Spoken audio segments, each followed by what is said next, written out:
Welcome to my YouTube channel. Marathi विषयाचे स्पष्टीकरण कौशल्याचे सूक्ष्म अध्यापन पाठ योजना कशी काढायची ते आज आपण या व्हिडिओमध्ये बघणार आहोत।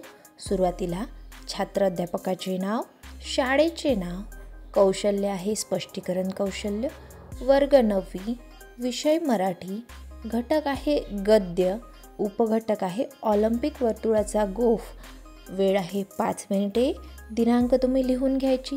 स्पष्टीकरण कौशल्याची सूक्ष्म अध्यापन पाठ योजना काढते वेळी अगदी सुरुवातीला घ्यायची शिक्षक कृती, त्यानंतर विद्यार्थी कृती आणि तिसरं आणि शेवटचं येणार उपकौशल्य।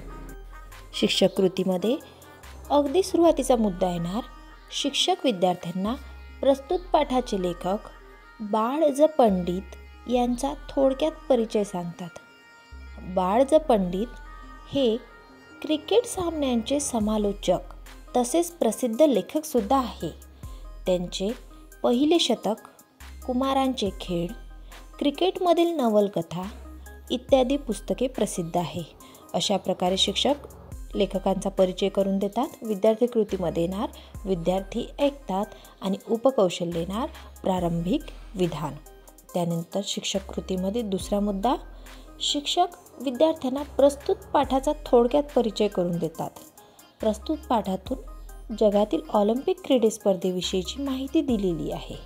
ऑलिम्पिक सामन्यांची सुरुवात, उद्दिष्टे, त्यांच्या वर्तुळाचा अर्थ या सर्वांची विस्तृत माहिती लेखकांनी या पाठामध्ये सांगितलेली आहे। पहिल्या मुद्द्यामध्ये काय आलेलं होतं? लेखकांचा परिचय। शिक्षक कृतीमध्ये दुसऱ्या मुद्द्यामध्ये आलेला आहे पाठाचा परिचय। विद्यार्थी कृतीमध्ये येणार विद्यार्थी लक्षपूर्वक ऐकतात। इथे शिक्षकांनी काय केलेलं आहे? पाठाचा परिचय स्पष्ट करून सांगितलेला आहे, म्हणून उपकौशल्य येणार स्पष्टीकरण दुवा। त्यानंतर शिक्षक कृतीमध्ये तिसरा मुद्दा शिक्षक उतारा वाचून दाखवतात व समजावून सांगतात।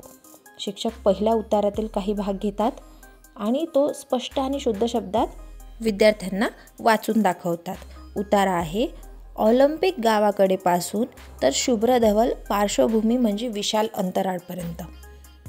जेव्हा शिक्षक उतारा वाचत असतात तेव्हा विद्यार्थी कृतीमध्ये काय येणार? विद्यार्थी ऐकतात। त्यानंतर शिक्षक कृतीमध्ये लेखक त्यांच्या मित्राबरोबर ज्या गावाला ऑलिम्पिकचे सामने भरलेले आहे तिथे मोटार गाडीने जातात। येण्या जाण्यासाठी वेगवेगळे रस्ते असल्यामुळे प्रचंड गर्दी असून सुद्धा रहदारीला अडचण येत नव्हती।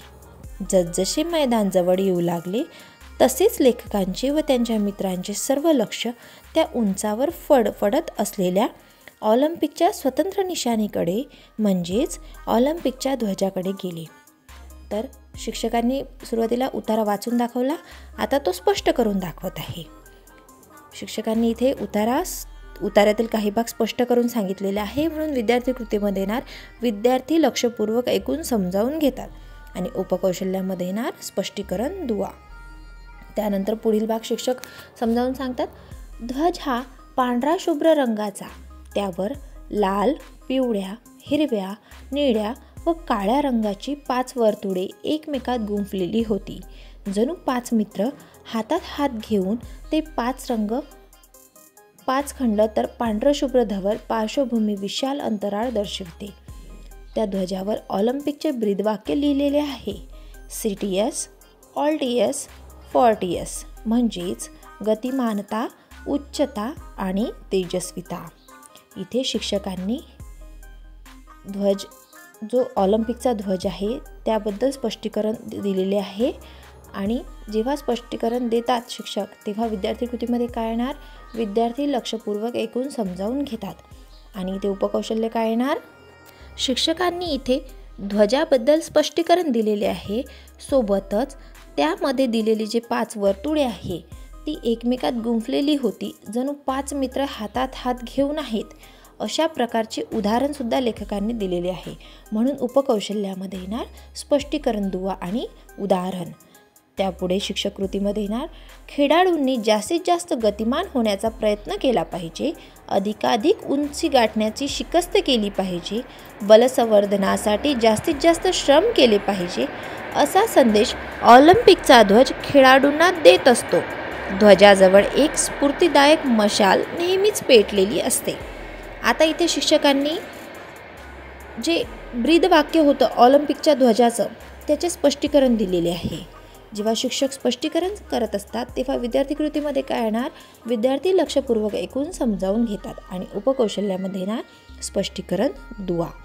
त्यानंतर शिक्षक कृतीमध्ये आता जेवढा उतारा शिक्षकांनी वाचलेला होता तेवढ्या उतार्याचं स्पष्टीकरण इथे झालेलं आहे. मग पुढे काय येणार शिक्षक कृतीमध्ये, अशा प्रकारे लेखकांनी ऑलिम्पिकच्या ध्वजाबद्दल, त्यावरील वर्तुळाबद्दल, ब्रीदवाक्याबद्दल सविस्तर स्पष्टीकरण सांगितलेले आहे. विद्यार्थी कृतीमध्ये येणार विद्यार्थी ऐकतात.